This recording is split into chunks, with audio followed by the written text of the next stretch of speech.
के सौरभ राजपूत हत्याकांड में हर रोज नए नए राज खुल रहे हैं। इसी बीच सौरभ की कातिल पत्नी मुस्कान को लेकर मृतक सौरभ के भाई बबलू ने बड़ा आरोप लगाया है। सौरभ के भाई बबलू ने बताया कि मुस्कान से सौरभ की जान को खतरा था और मुस्कान सौरभ को परेशान करती थी। बबलू के मुताबिक ये सब कुछ मुस्कान इसलिए कर रही थी ताकि सौरभ से उसका पीछा छूट जाए। मुस्कान थी जब उनकी शादी हुई आपके भाई से, शुरुआत से लेके जब तक वो यहाँ रही या किराए के घर में रही, उनका कैसा व्यवहार था? क्या परेशान करती थी? किस तरीके से परेशान करती थी परिवार के लोगों को? गाली गलौज करती थी वो। किसी भी बात पे चालू हो जाती थी, बर्तन फेंकना, अपनी बच्ची को मारना, ये सब वो बहुत परेशान करती थी।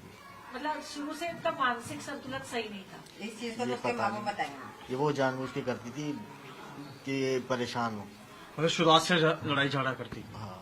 जब लव मैरिज हुई थी तो कभी आपके भाई ने, सौरभ ने कभी या किसी ने कुछ ऐसी जानकारी दी कि जब उनकी लव मैरिज हुई तो अचानक से ऐसा क्या हुआ कि घर में इस तरह के झगड़े होने लग गए? क्या कोई पूजा पाठ या कोई मानसिक संतुलन था? नहीं, अचानक नहीं हुआ। ये कम से कम 3-4 महीने तो वो एकदम सही रही।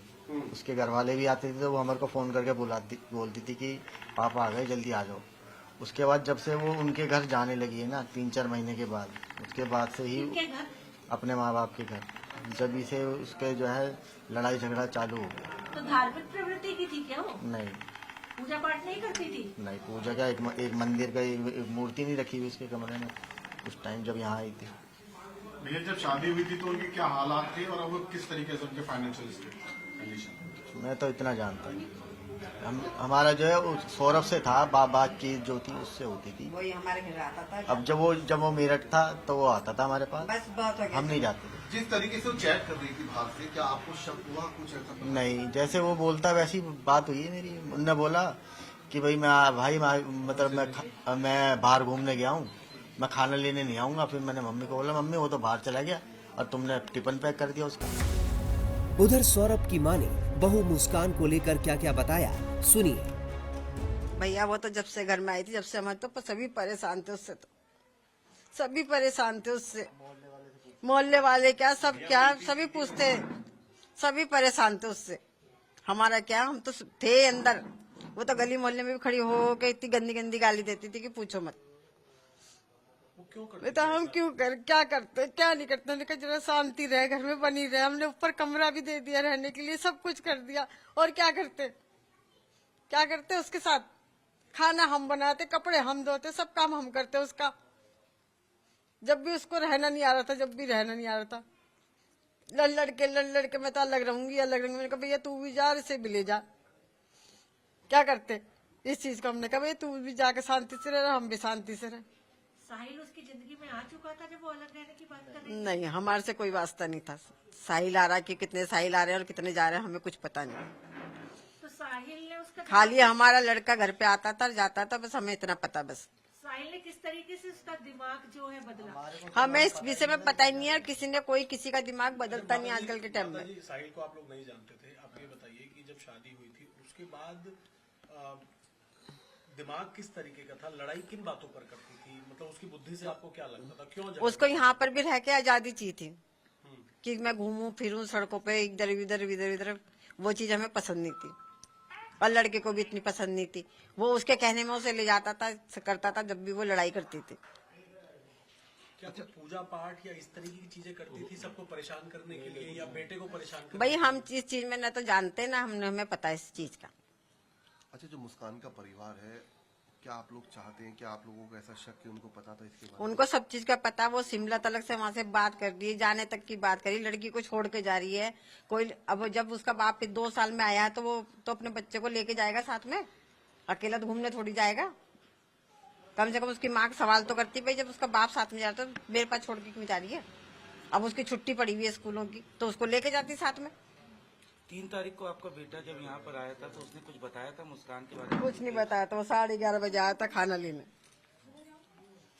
किस तरीके से गुमराह करा उसने? मोबाइल से मैसेज करके आप लोगों को?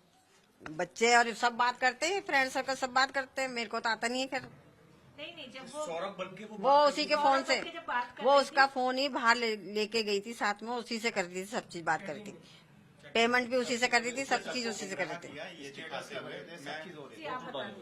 एक सेकंड और एक सवाल और माता जी, क्या घर के अंदर कुछ उर्दू भाषा का इस्तेमाल भैया हमको ये चीज का कुछ पता नहीं। वहीं सौरभ के पड़ोसी मोहित गुप्ता ने हत्याकांड को लेकर कई गंभीर सवाल उठाए हैं। अभी होली का त्योहार था, होली के त्योहार पे मैं अपने घर आया था, तो मैंने सीधे स्वभाव आंटी से पूछा कि आंटी सौरभ कहाँ पर है, वापस आ गया कुल्लू मनाली वगैरह घूम के? तो कह रही कहाँ, अभी तो वो वहीं घूम रहा है। तो ये मैं आपको होली के दिन की बात बता रहा हूँ, जबकि ये इंसिडेंट उसके साथ 3-4 तारीख के आसपास हो चुका ऑलरेडी डेथ का। तो इसका मतलब वो उसका फोन ले जाकर उसको पूरी तरह से एक्सेस कर रही थी, लोगों को ये गुमराह कर रही थी कि ये जो है यहाँ पर ऐसा घूम रहा है हमारे साथ में, और सब लोगों को, पूरे जो भी उसके दोस्त यार जितने भी उसके साथ कनेक्टेड है सोशल मीडिया पे, सबको ये आभास रहा है कि सौरभ तो वहां घूमने गया है। हो सकता है उसके बाद ये कुछ नई प्लानिंग बता देते कि वो तो वहीं रह के मर गया या कुछ हो गया, गुमराह हो गया, फोन वहीं छोड़ाती। वो पता नहीं उनके घर वालों की क्या बाद में प्लानिंग बनी कि तुम वापस आ जाओ और अपने आप को सरेंडर कर दो, और उसके पीछे भी पता नहीं इनके क्या लॉजिक है सरेंडर करवाना स्पेसिफिकली। अगर माँ बाप को इतनी ही चिंता थी अपने दामाद की, तो अपनी लड़की को ऐसे सरेंडर कोई नहीं करवाता, चाहे वो उसने गलत भी किया हो। इतना आज के डेट में माँ बाप इतना समझदार कोई नहीं है कि अपने बच्चे को सीधे ले जाके पुलिस के हवाले कर देगा, है ना, नहीं करने का। ये सब जैसा भी हुआ है उसके पीछे अभी भी क्या उसके कारण और मंशा है, वो तो वही लोग बता सकते हैं। पर हाँ, ये चीज आप लोग ज्यादा अच्छा जान सकते हैं, ज्यादा चीज आप मीडिया में रोज इस तरह के केसेस देखते हैं, तो आपको इस चीज मतलब कहने का ये है कि कॉन्स्पिरेसी पूरे परिवार की पूरी है जी, पूरी है। मतलब ये किसी एक जने का काम नहीं है।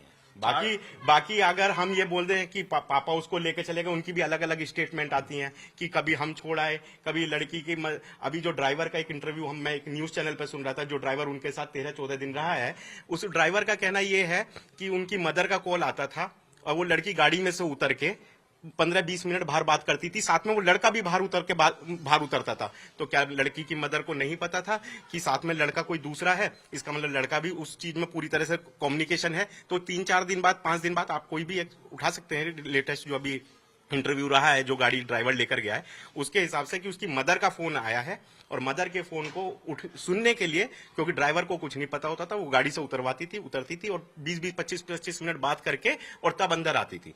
तो और साथ में वो लड़का भी उतर के जाता था। तो ये सारी चीजें क्या बैकग्राउंड था, क्या 20-25 मिनट ऐसा लड़की की माँ को फिर क्या बात करनी थी? मतलब इन जनरल अगर वो दामाद के साथ घूमने गई है लड़की की माँ की नजरों में, तो जिसके लिए लड़की को भी उतरना पड़ रहा है, उस लड़के को भी उतरना पड़ रहा है। तो ये सब चीजें देखो एक दूसरे से कनेक्टेड हैं, ये चीजें निकालनी पड़ेंगी। पर मैं यही गुजारिश करूंगा आप सब मीडिया वालों से, इस चीज को बाहर निकालो।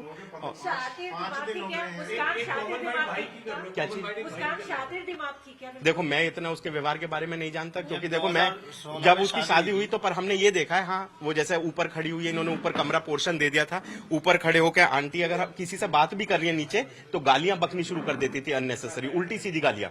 तो मतलब फिर इन्होंने यही डिसाइड किया कि भाई ऐसे माहौल में हम तो पूरे मोहल्ले में इतने सालों से रह रहे हैं, तो हमारा रहना बेकार हो जाएगा, हमें तो यहाँ रहना, भैया तुम्हें अगर नहीं बन रही हमारे साथ तो तुम अपना कहीं अलग रह लो, फिर इस माहौल में तो हम नहीं रह सकते। आप भाई की तरह हैं जी के बिल्कुल। और आपने देखा कि साहिल ने और मुस्कान ने मर्डर करने के बाद उसके 3 हिस्से करके 2 हिस्से अपने घर ले गया, साहिल और मुस्कान भी साथ गई थी। तो क्या नजर आता है उसके पीछे? देखो उनकी क्या सोच है, टुकड़े करने, कितने टुकड़े करे, क्या लेके गए, जो किया वो तो बहुत गलत हुआ है। किसी के साथ ऐसी घटना आगे फ्यूचर में ना हो, मैं तो यही बोलूंगा, और अगर हुई है तो उसके खिलाफ उनको सजा मिले।